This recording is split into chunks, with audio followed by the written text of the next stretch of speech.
Assalomu alaykum hammaga. Bu videoni o'tkazib yubormang va oxirigacha ko'ring. G'oz usluga mashmashasidan qutulib qilib bo'lganlar qilyapti, lekin haligacha qila olmayotganlar, ro'yxatdan o'tolmayotganlar bor. Lekin bu video hozir G'oz usluga haqida emas, lekin bu video G'oz uslugaga bog'liq. G'oz usluga ochtirilgan va G'oz uslugasi bor bo'lgan insonlar, singlari, hamma narsasi bor bo'lgan, подтверждить bo'lgan insonlar Rossiyaga dan O'zbekistonga borib yoki Qirg'iziston, Tojikiston qaytib kelish paytida endilikda 1-iyuldan boshlab RUID ilovasi ishga tushdi. QR kod bilan kelish. Buni qanday qilish, qanday to'ldirish, qanday o'pirlashini, qayerdan skachat qilib olishlar hammasi video davomida ko'rsatib qo'yilgan. Bu videoni oxirigacha ko'ring. Bu video juda uzun bo'lib ketib qolganligi sababli bu videoni Telegram va YouTube kanalimga qoldiraman va kommentariyada Telegram kanalim va YouTube kanal silkasini tashlab qo'yaman. Shu orqali ko'rib o'tib, qanday qilishlarini ko'rib olishingiz mumkin. Bu video faqat G'oz uslugasi borlar uchun va O'zbekistondan endi birinchi marta keladiganlar uchun ham shu Telegram kanalimda bo'ladi videosi. Xudo xolasa uni ham joylab qo'yaman. Dalshi videoni ko'ringlar, qandoq to'ldiriladi, nimalar bo'ladi, nimalar kerak sizlardan, shular haqida video davomida ko'rishingiz mumkin. Play Market yoki App Store'dan RUID ilovasini skachat qilib olib kiramiz. O'zimizga udobno bo'lgan tilda tanlaymiz.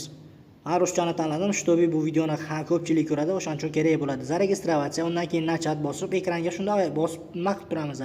Shtobi robot masligimizni tekshiradi. Shu 100% bo'lgungacha qilaveramiz. Dalshi ozroq kutib turganimizdan keyin sizda singlisi bor yo'qligini so'raydi. Bizda singlisimiz bor, singlis bor qilib, singlis raqamini kiritamiz va sahnaga bosib dalshi davom etamiz. Bu yerdan keyin заполнить pasportniy данныйingiz to'ldirasiz. Bu yerdan bosgandan keyin sahnaga qilib dalshi продолжить tugmasini bosasiz. Hammasi to'g'riligini bir qator tekshirib, все верно tugmasini bosdingiz. Undan keyin kodовое слово uni ham bosib turib продолжить qilasiz. Undan keyin sizdagi G'oz uslugingiz ochilgani uchun G'oz uslugingizga qaytib kirib olamiz. Void tugmasini bosib. Xo'p, void tugmasini bosganingizdan keyin bu yoqda telefon raqamingizni, G'oz uslugingizdagi parolni so'raydi.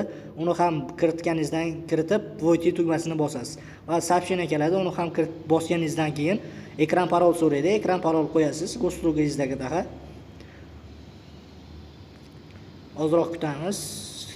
Men oldin to'ldirganim uchun mendan zaregistratsiya dalish so'rayapti, lekin siz заполнitni bosasiz va qayerda hududdan kelayotganingizni kiritasiz. Men O'zbekiston. Va nima uchun kelyapsiz? Bu yoqda nima uchun to'layotganingizni bossangiz, mana hammasi chiqib turibdi. Rabota bo'lsa rabota.